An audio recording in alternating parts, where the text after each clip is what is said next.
English translation 360th contact. Friday, 4th June 2004. EU 021 hours. Wait, my friend. The door in Eva's office is yet to be closed as I left it open because I thought you would be late. Barbara has already asked me on her night watch if I will leave the office again, just because of the open door. I will just be quick then, so that is done. Well, it is unfortunate that there were delays in our correction work with Bernadette tonight. It is incomprehensible to me why whole sections and simply parts of sentences were missing in the computer transmission. In my computer everything is stored, and also in all printouts everything is complete. Silvano, Bernadette, and I have already checked that. It is really regrettable because such incidents delay our work together. Unfortunately, Zafanat Paneach has not had time to check on your computer equipment. However, I feel the need to convey to him the desire to concern himself with your computer device in the near future. Thank you. Hopefully this will clear up all the mess. Well, can I ask you what unsaturated fatty acids do for muscle and if there is really a connection? Among the Una. Oh, I am glad to see you, my child. I did not know you were also here. Be welcome. I am glad I could surprise you. It was my wish that Ptah not inform you of my visit. The pleasure is also mine to see you. Be embraced, greeted, and come. That is indeed so, my friend Edward. Our friendship, you know. Thank you. I would like to ask you two very private questions. Although I have already spoken to Ptah about this and received advice from him, he thinks that I should also ask you. If I can be of any help, I am at your disposal. Thank you. Those are the two questions I would like you to consult on. A little difficult, but I would like to consider the following solution to your first question. As to your second question, I think that you... It is simply amazing. You listened to me, and even before I have finished my questions properly, you have already prepared your advice. Which is equally astonishing. Almost literally, you gave me the same two pieces of advice as Ptah. It is truly astonishing. Thank you, dear friend, thank you. You two are very wise and my best fatherly friends. Now I will go and leave you alone again. I still have various tasks to perform that are waiting to be completed and which I cannot postpone. Goodbye! One moment, please. Look here, these three products, a shower gel, a shower oil, and moisturizer for the skin are named after your name. As far as I am concerned, I did not know that name was known on Earth. The products are manufactured by Florina Cosmetic GmbH Inc. C. in Germany, in 04734 Waldheim. There is also an internet address, www. Florina. Amazing! I also did not know that my name is known on Earth. These things were given to me as a gift. Maybe you can use them? No thanks, I have no use for them. Now I really must go, no! Just a moment, I remember something. You told me some time ago that you wanted to explain to me what is actually meant by spiritual healing, because I am not familiar with the term. This term is wrongly used by the humans of Earth. But let Edward explain it to you. I would like to do that, although Ptah could probably do it better than me. Do not hide your light under the bushel, my friend. All right, then let me explain. Spiritual healing is a completely wrong term used by the Earth humans to describe consciousness power healing. Lay. Excuse me for interrupting you, because as far as consciousness power healing is concerned, of course I know what it is, I just do not know how it works. If you want to explain this to me? Unfortunately, I have not yet dealt with these matters to the extent that I would be aware of them.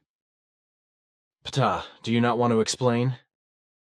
The honor is yours, my friend, because Florina does not want to hear my explanation, but yours. Yes, that is my desire, although I know that Ptah could also explain everything to me, because he is well versed in these things. So be it. Very well then. So the term spiritual healing is completely wrong because there is no such thing. But what corresponds to reality is the consciousness power healing, which is done by the power of the consciousness. But it is not only the power of the consciousness of the person performing the consciousness power healing that heal or alleviate the illness or pain of the sick or suffering person. The power sent out by the healing person consist merely of unconscious or conscious telepathic suggestive impulses for healing or alleviation, which are in any case unconsciously received by the ill or suffering person, but which also occur equally in animals and plants, which are receptive to such unconscious or conscious human impulses. If, however, a tingling, reddening, bleaching, itching, stinging, burning of the skin, or a feeling of cold or warmth, etc. occurs, then this is not triggered by the telepathic suggestive impulses, but solely by the strong imagination of the person being treated. And because unconscious or conscious telepathic suggestive impulses are transmitted by the person who heals with the power of consciousness into sick and suffering people, they become subject to an unconscious suggestive influence which triggers self-healing through their own powers of consciousness, whereby an illness is cured or pain is alleviated. This happens equally to animals and plants, but via their instinctive consciousness. And since these telepathic suggestive impulses are transmitted at the speed of light, so-called remote healings can therefore also take place without the knowledge of the suffering or sick person that such impulses are directed at them. But the rule with human beings is that healings of the powers of consciousness are used consciously, whereby then, of course, the belief in it plays a decisive role. If the ill or suffering person knows that he or she is being treated by a consciousness healing person, then belief in it immediately causes the imagination to react, and to such an extent that pain is dissolved or an illness is actually cured. This happens, however, through the self-healing powers that are generated by belief and imagination through one's own powers of consciousness. And that this is really so can even be scientifically proven, as Quetzal once assured me. It has to be said that no healing of the spirit can be done by the spirit itself, because the form of the spirit or the spirit energy is absolutely neutral and does not carry out any actions. This is in complete contrast to material consciousness, which is constantly active, even in sleep. So it is the consciousness of the human being that can and does carry out actions, and therefore powers are generated by the consciousness alone, which simply work telepathically, suggestively, or even telepathically suggestively. If a healing of the power of consciousness takes place in a human being, then this takes place, as already mentioned, through the unconscious or conscious telepathic suggestive impulses, which however only have a stimulating function for the self-healing of the sick or suffering person, and therefore are not able to bring about a healing themselves. So in this respect, there is only a function for triggering self-healing. Once again, healing of the powers of consciousness is affected by one's own powers of consciousness of the sick or suffering person himself or herself, whereby the powers are generated by the belief and imagination of the sick or suffering person and bring about self-healing. In contrast, the person of the power of consciousness healing, erroneously called spiritual healer, achieves the development of the powers of consciousness in the sick or suffering person through an unconscious and uncontrollable, or through a conscious and controllable impulsive suggestive radiation, which is generated by the consciousness and not by the spirit.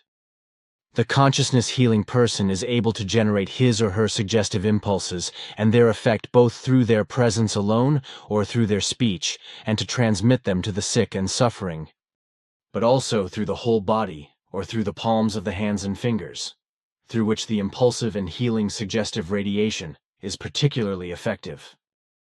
The person who heals with the power of consciousness is therefore not able to produce any healing powers of their own, but only the corresponding unconscious or conscious impulse suggestive healing impulses or suggestive swinging waves, through which the self-healing powers are mobilized in the sick or suffering person, in humans, animals, and plants. In humans, as already mentioned, belief and imagination usually play a decisive role. This belief and imagination need not even occur in the sick or suffering person himself or herself, because it is enough that relatives, friends or acquaintances, etc. fall for the belief and imagination, because with it they transfer their own suggestive swinging waves to the sick and suffering person, whereby the suggestive impulses are absorbed by them, which stimulate self-healing. And the stronger the suggestive swinging waves or suggestive impulses are, by which the sick and suffering are unconsciously hit, the more intensive they become effective in the person affected by illness or suffering. Finally, it must be said that the mere belief or imagination of the sick and suffering person is sufficient for self-healing or pain relief, if the power of the person is believed in, who acts as a consciousness healer. However, even the belief or strong imagination of the person practicing consciousness power healing is sufficient, because through belief or imagination, such a strong suggestive swinging wave is built up, which is transmitted to the sick or suffering person, and acts on him or her in such a wise that self-healing is triggered, or simply relief is produced. The principle can be compared with the placebo effect, where belief and imagination alone can trigger the healing or alleviating effect. Thus, the healing of the power of consciousness, wrongly called spiritual healing, is a purely psychological moment, even if this is generally disputed by experts and wrongly tried to be explained as healing by the power of the spirit. Spiritual healers are attributed special spiritual and divine gifts and powers, which of course is nonsense, because they are effectively only normal powers of material consciousness.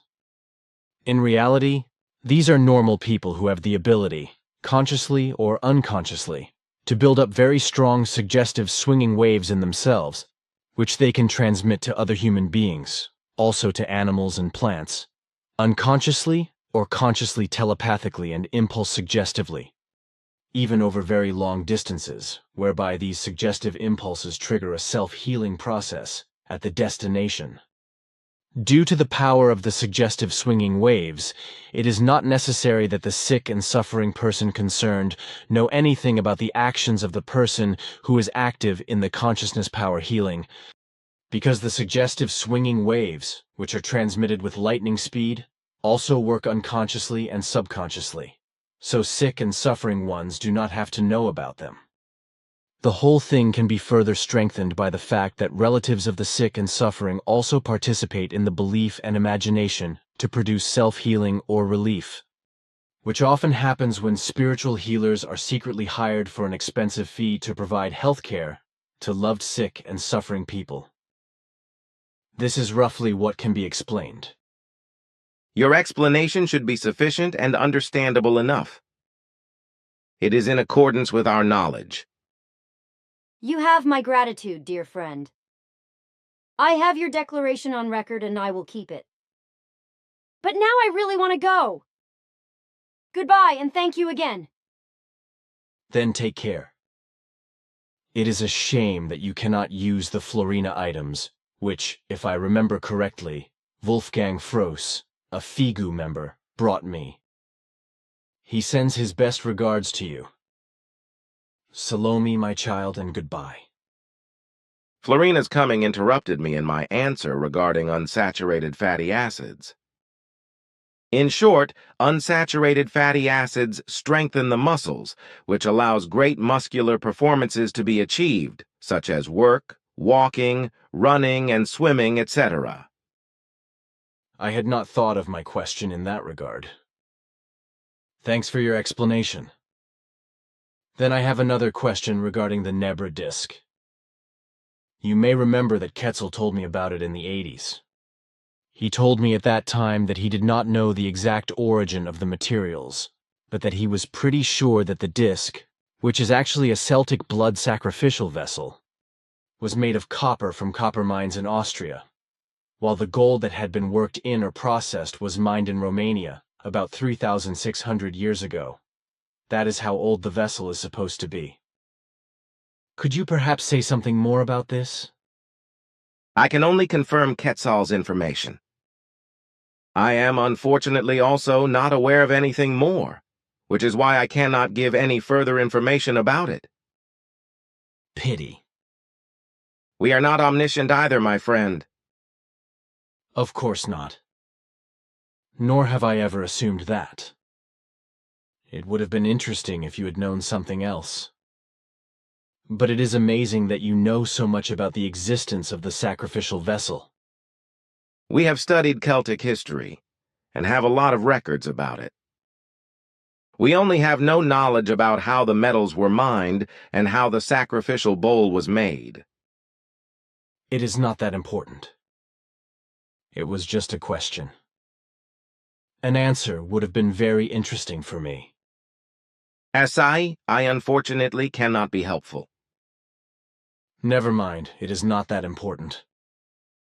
Look here, Ptah, I have a newspaper article that appeared in the Tagesanzeiger 2 days ago on Wednesday, June 2nd. I am interested in your commentary on it. Ptah reads article. I can only respond to that with the typical Quetzal response. It is of correctness, because unfortunately, what is described here corresponds to reality. Of course, there would still be a lot to explain, but what is said in this article should be enough, because further explanations would require a treatise in all contexts. That would certainly be very interesting, but it would probably all lead too far, and would not be understood professionally by laypersons, including myself. But in any case, thanks for your answer. But I still have a question regarding the monkeys. Some time ago, I read something in a journal about how these creatures fight and kill each other, as I could already observe in my youth together with Svath in Africa, when he once flew there with me to show me a monkey war, which he knew through foresight. In which journal the article was, I unfortunately do not remember. Also, Simyase and Quetzal were kind enough to let me see such monkey wars twice, which they, like Svath, were able to time by a foresight so that we were at the right place at the right time. I also saw several times with monkeys how these fights fought among themselves, and even until death. Individual monkeys were brutally maltreated, beaten, bitten, killed, and even eaten by a whole pack, not only in relation to other species, but also in relation to their own species. Now it is repeatedly stated by zoologists, etc., that animals do not usually kill each other, but that this only happens in rare cases, which now leads to the fact that researchers and zoologists are confused and think that they have to revise their assumption. However, as I was taught by Svath, it is indeed the case that animals do indeed fight among themselves, especially when there are territory violations or during rutting, apart from the lions, etc., where the males kill foreign offspring when they enter a new herd of females and take over the dominion over them. However, turf wars and rutting fights of the animals do not usually serve to kill the opponent, except in rare cases, because normally these power struggles are only given to drive the adversary away. And only if the opponent cannot be taught any better, and thus does not become of the mind to flee or give up, do the rivalry and the turf wars and rivalry fights take on dangerous forms, whereby under certain circumstances the whole thing can also end fatally. This, however, always according to the animal genus and its species, and this in the wild, which has nothing to do with the fact that animals kill each other through the fault of humans, because they are trained for this purpose. But the fact that monkeys kill and eat each other and even wage real monkey wars and commit murders, in which clubs, stones and lianas, woody vines, etc. are used as striking weapons. In addition to the fact that the animals bite into each other and fatally injure and tear each other apart with their dangerous bites while still alive, has nothing to do with rivalry and turf wars. In fact, it is true that all genera and species of monkeys are, in certain masses and factors, human-like and wild, as well as unpredictable in their mood-based excesses, etc., and this also indeed applies to the relationship between the killing of like ones, to them, of their species, and different ones, as is also peculiar to humans.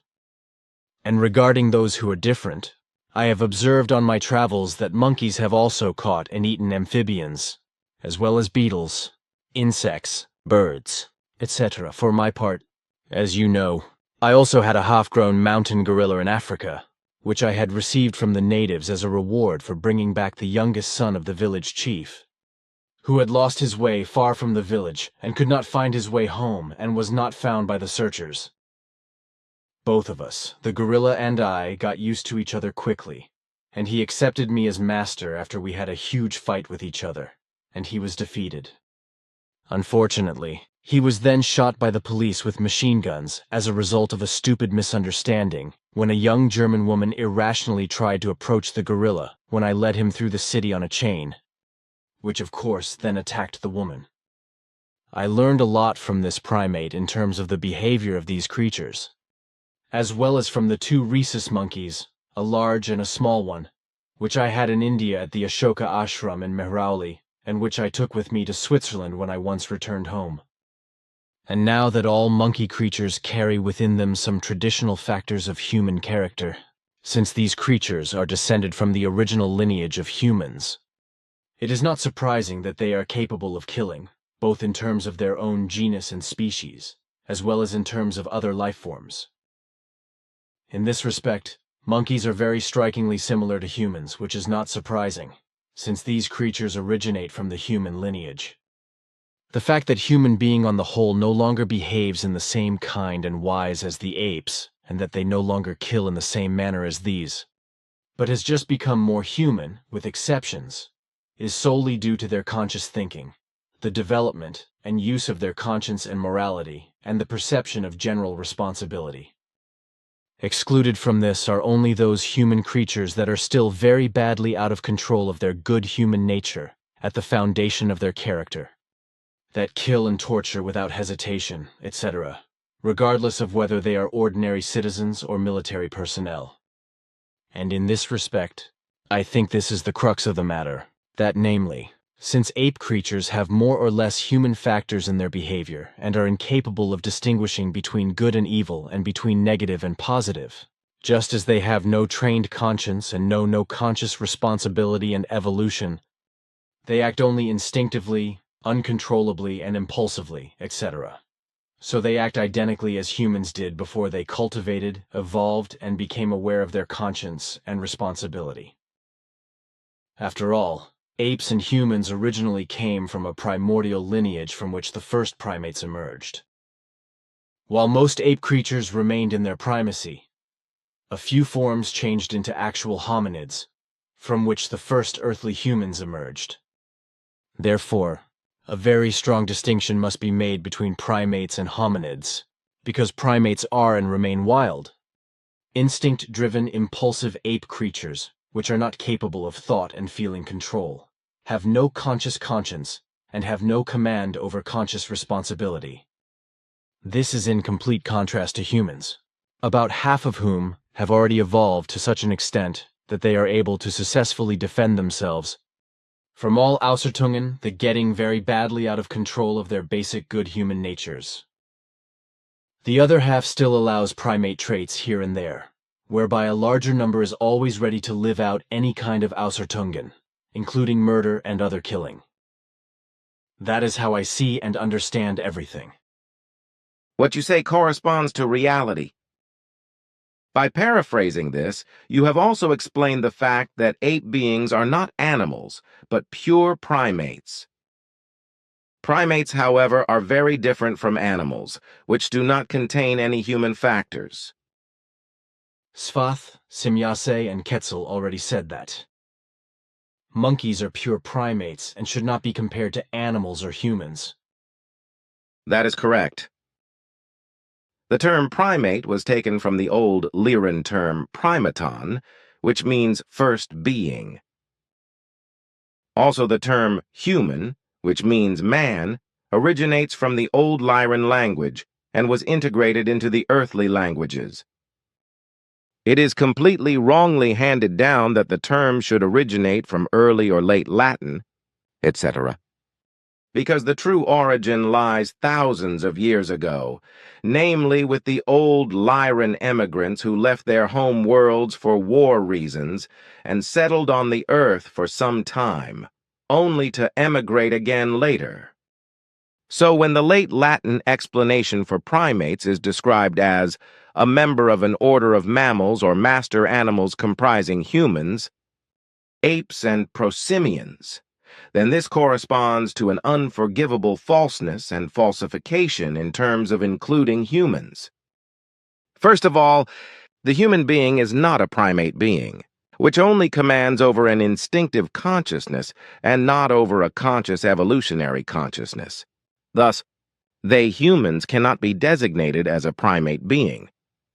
And secondly, the term human clearly and unequivocally states that they are a human being with a conscious consciousness, so that conscious evolution is also given to them. And what still has to be explained in principle, in the origins of the development of primate beings, their form of consciousness was such that their consciousness was oriented towards a conscious evolutionary consciousness, as well as towards a form of instinct consciousness and impulse consciousness. Early on, however, a strong evolutionary separation took place, whereby only a single species retained its three forms of consciousness and made them evolutively into a single consciousness group, from which the species human or human being emerged. In contrast to this, the conscious evolutionary consciousness of all other primate beings decayed, so that they fell into instinct consciousness alone and were no longer capable of conscious evolution, as has remained the case with the human Wesen or human being. Thus, the ape beings are distant, degenerated descendants of the first beings, whose evolutionary line was determined by the conscious evolutionary consciousness to become a human Wesen, and thus ultimately a human being. Through their degeneration of the forms of consciousness, however, the primates remained such, and thus became the so-called monkeys, who only have an instinctive consciousness, which is, in a certain wise, capable of learning instinctively and impulsively, as is also the case with many other beings who have an instinctive consciousness. And finally, it must be explained that on all worlds in the universe that bear higher and high life, the evolutionary course to human or the incarnation through evolution is the same, and consequently primate beings or first beings arise everywhere, from which on the one hand the genus human develops through further evolution, while the remaining first beings fall victim to a degeneration of the form of consciousness and thus remain primates or become ape beings, as they are called by the terrestrial human being. Thank you for that explanation, which I did not expect. But if you still have some time, I would like to ask some more questions. If there are not too many of them? No, actually only 3. First of all, I would like to know when the cat originally became a pet among terrestrial people, because it is always taught that the domestic cat, which is descended from the wild cat, especially from the Nubian falb cat, which is widespread in Egypt and Nubia, and which was given the Latin name Felis sylvestris libica, as I know from the encyclopedias. In the 3rd or 2nd millennium BC, the cat was domesticated in Egypt and Asia Minor. In contrast to the great diversity of breeds in dogs, this is much smaller in domestic cats. What is also interesting to mention, when I was recently interested in the origin and history of cats, I learned that domestic cats differ in their pattern, coloring, and coat, but also in their body shape and size. And in contrast to the big cats, the real cats, which have the Latin name Felidae and can roar, the domestic cats can only meow and purr. The doctrine is that cats, Felidae, are a family of land predators with highly specialized dentition, bouncing hind legs, and retractable claws on the paws, with the cheetah being an exception. They also have excellent hearing and good eyesight. They also have a sense of touch due to the tactile hair on their head. Recently, the real cats with 2 genus groups, and the cheetahs, whose Latin name is Acinonychinae. Further, I learned that all species belonging to the big cats have an elastic band instead of the ossified intermediate branch of the hyoid bone, and therefore can roar and purr only when breathing out. But the snow leopard is an exception. To the others belong, among other things, the lion and the tiger, as well as the leopard and the jaguar. In contrast to the big cats, the small cats possess a completely ossified hyoid bone, through what they cannot roar but can only purr when breathing in and breathing out. Almost 30 species belong to this group, reaching a body length of up to about 100 centimeters, although the puma surpasses all of them with up to 180 centimeters. In addition to the wildcat, lynx, ocelot, and serval belong to this group. A distinction is to be made between the common domestic cat and pedigree cats, the latter being divided into long-hair breeds and short-hair breeds, which often occur in several varieties or colors. Persian cats, Burmese cats, Turkish cats, and Khmer cats, that is to say color point cats, belong to the long-hair breeds. And to the short-hair breeds belong the European short-hair, the Oriental short-hair, the Siamese, the Abyssinian, the Burmese, Korat, Russian blue, and Rex. The breeding maturity of the pedigree cats is indicated with 10 to 12 months, whereby the gestation period is between 63 and 65 days, and with the Siamese cat with 67 days. Between 3 to 6 kittens are born per litter, which are deaf and blind at first, and open their eyes only after 8 to 10 days. This is indeed a direct short course that you give. You have learned very well, but the information regarding this is not correct. That in the 3rd or 2nd millennium the domestic cat was domesticated, because according to our research findings, the first wild cats were tamed by terrestrial humans for the first time 17,862 years ago, and kept in human dwellings. The real reason for taming the animals was to keep the dwellings and food stores of humans free of mice and rats, which were a plague. Then the next question: what do you think will happen if the Earth humans continue to indulge the madness of overpopulation? To exploit and plunder the Earth's resources and fish the seas, exterminate the birds and wildlife, and destroy the environment? Surely this must inevitably lead to destruction, because the weather is also influenced and disturbed by human madness, which ultimately, in addition to the normal influences of nature and cosmic moments, can lead to such an environmental catastrophe that suddenly no more water and food can be created. So I think that it can happen, as in various earlier times, that such a famine will again arise among people, that cannibalism will break out among them at another time, especially when droughts or endless rainy seasons, etc., destroy the fertility of the soil, and no more food can be obtained, as was the case in Egypt and other Arab countries in the past, but also among the Mayas, etc. What you are explaining needs no further words, because you have already said the threatening things that may be true under certain circumstances, if the Earth human does not think of something better. It is plain as day. Then the last question. It must have been 1946, if I remember correctly, when Svath explained to me that there are 2 different types of dark matter in the universe and in the material belt of the universe, respectively. He spoke of a heavy and a light dark matter, as I still remember well. He said at that time that only through these 2 forms of dark matter could the material universe and all the galaxies, suns, planets, comets, meteors, and gas nebulae, etc., be created. This is understandable to me. But Svath did not say how these 2 forms of dark matter form galaxies, etc. In this respect, am I right in assuming that the 2 forms of dark matter cause and go through very specific physical processes, and that they cause a change of matter, and, through rotation, a compression, and that gravity is then also created, by which an actual compression is stimulated, which goes beyond a normal compression? And is it correct that the infinitely existing electrons and neutrinos also play a role in this process, since they also have a certain mass and, under certain circumstances, come together to form rivers or streams in the space of the universe and also condense? That can be confirmed, but to speak about it officially in an explanatory way from my side at this point in time would be against our directives. I see. Our scientists are not yet ready. That is the meaning of my words. But now, my dear friend, time has passed and I am back to my other duties. Goodbye and Salome.